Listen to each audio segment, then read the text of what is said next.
У модного блогера подслушал мысль, что тренироваться нужно не тогда, когда хочешь, можешь, готов, а по расписанию.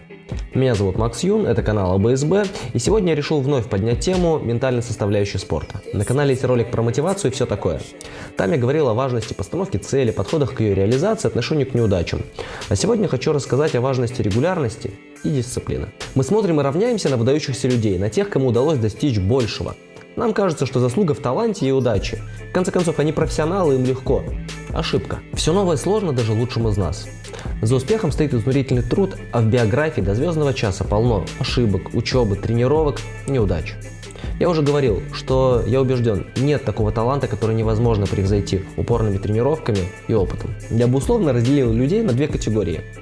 Первые, в силу обстоятельств, воспитания или генного колдовства, имеют усидчивость и целеустремленность. И вторые, кому нужна дополнительная мотивация, пинок, кнут или пряник. И вот часто ошибка вторых в том, что они сдаются до того, как видят первые результаты своих трудов. Есть известная волшебная формула «one step at a time» – один шаг за раз. Представьте больного после тяжелой аварии. Человек, возможно, никогда не будет ходить. И вот чтобы дать себе шанс, он каждый день должен делать физиотерапию и упражнения через боль. Это неприятно, нудно, утомляет. И больше всего хочется сдаться, или найти волшебную таблетку, чтобы произошло чудо, встать и пойти. Но такой таблетки нет. Сценарий известный. Тот, кто сдался, угасает. А тот, кто продолжил попытки, через месяц может пошевелить пальцем. И через год он встанет с кресла и сделает первый нетвердый шаг.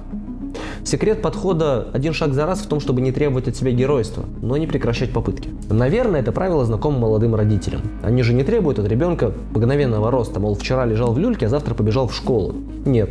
Человечек каждый день учится. Сначала держать голову, потом переворачиваться, ползать, вставать, ходить, и только потом он берет в руки меч или алебарду. Когда вы ставите себе заведомо невыполнимые цели, разочарование приводит к апатии и бессилию. Результат нулевой. Но если цели выполнимы, то в час по чайной ложке каждый день вы двигаетесь вперед. Я, конечно, веду к тому, что тренировки должны быть методичными, независимо от времени года, праздников, карантинов и, самое главное, независимо от желания либо настроения. Так вы не потеряете результаты предыдущих занятий. Нет настроения? Так лучше провести легкую тренировку, чем никакую. Почему об этом важно говорить сейчас? Сезон 2020 года был большим испытанием для всех нас. И дело не только в том, что мы все были заперты дома на карантине. Наши проекты заморозились, а те, которые не заморозились, значительно провисли по показателям. Ко всему к этому отменили огромное количество турниров, а ехать на оставшиеся многие просто не видели смысла. Ситуация с очками Бугурлиги была неочевидной вплоть до самого конца года. Когда все это кончится? Что будет дальше? В такой атмосфере очень легко скатиться в апатию и убедить себя, что все тлен. Зачем вообще сейчас тренироваться? Вот восстановится, тогда и наверстаю. Наверстает. Вот тут и кроется ошибка. Будет очень сложно наверстать после того, как ты на достаточно значительное время подзабил на тренировки. План работы, который нужно будет проделать, чтобы вернуться в форму после почти годового простоя, будет объемным. Подавляюще объемным. Хоть 2020 год закончился, это все еще актуально. Гребаный вирус никуда не делся, границы не открыли, а до битвы наций все меньше и меньше времени. Я не хочу вас пугать, но вы ведь тоже об этом думали, ее может не быть в этом году. Поэтому, если вы вдруг расклеились за время карантинов, самое время начать собираться. Не собраться, а начать собираться, запустить процесс. И каждый день шаг за шагом проходить этот путь.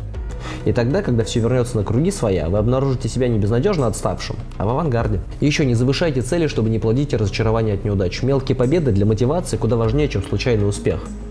Регулярные, но незначительные достижения работают не только на рельеф, они кормят выносливость и уверенность в себе. Речь не только о тренировке тела.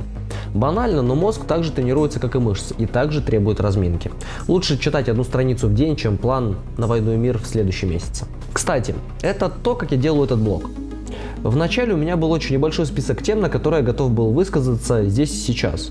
Но заводить блог ради 8-10 тем, на самом деле еще меньше, я считал глупым. Я не знал, как и о чем я буду говорить дальше, но я знал, что я буду делать это регулярно. Я считал это важным. Когда первоначальный список тем иссяк, примерно через 1,5 месяца, я начал испытывать микростресс, каждый раз закончив очередной сценарий. Новые темы в голову пачками не прилетали. Я понятия не имел, о чем будет следующий ролик, но я знал, что ролик будет. Что я сяду перед ноутбуком, напишу одно, другое, третье, и в конце концов месседж родится. Я удалю все, что было написано, потому что это была разминка, и наконец напишу сценарий. А еще я знал, что чем дольше я этим занимаюсь, тем проще мне будет. Что уже через полгода эта проблема, если не устранится, то станет менее значительной. И вот после новогодних каникул я сел набросать примерно план роликов на будущее, их оказалось больше 20. А это уже половина того, что есть на канале. Моя мама меня так учила, что если тебе что-то тяжело, представь, как через год тебе это будет легко, если ты посвятишь себя его изучению. Прочувствуй это, осознай удовольствие от нового навыка, от того, насколько круто классен ты стал, овладев им. Понравилось? Стоит оно незначительных, но регулярных усилий? Почти всегда да. Как работает обучение? В пункте А я чего-то не умею. Я учусь, тренируюсь, оттачиваю навык. И в пункте Б, когда я им овладел, я могу не помнить схемы правил, но рефлекс уже натренирован, и в нужный момент он выдаст готовое решение, движение, реакцию. По той же причине полезнее работать с наставником, чем в одиночку. Чем точнее тело и мозг научатся делать правильнее, тем эффективнее будет реакция, выданная в нужный момент. Занимаясь самолечением, самообучением, можно потратить часы впустую или закрепить неправильный навык. Тренер знает короткий путь от А до Б и поможет вам по нему пройти. И еще бонус в пользу регулярности. Режим экономит энергию. Когда у нас нет жесткого плана, мы тратим очень много времени и сил на сомнения, на уговоры самого себя, торгуемся за право полениться, отложить тренировку на завтра, обещаем себе компенсировать троекратно и снова откладываем. That's a problem for future Homer. Man, I don't envy that guy. Решил – делай. Сомневаешься? Тратишь лишние силы на самоубеждение, а мог бы тратить на тренировку. Это добровольный выбор, да, но для тебя завтрашнего. Типа, а зачем мы вообще это сняли, да? Да, ну просто хотелось что-нибудь снять. Да не совсем, не только. Помнишь интервью с Уколовым? И он там говорит, что самый сложный сезон — это вот этот. Ну, то есть я-то ждал другого ответа, я думал, что он сейчас расскажет про какой-нибудь сезон, когда они там преодолевали, там побеждали тех противников этих. А он сказал, что ну, вот это самый сложный, потому что провал по морали, нет никакой мотивации, нафига все делать, ничего не хочется. И я подумал, что вообще-то он прав, что если даже Уколов испытывает вот такие проблемы, то какие-нибудь ребята, ну, менее левельные, они точно вот подзабили, откладывают на завтра, потом... Нашли работу.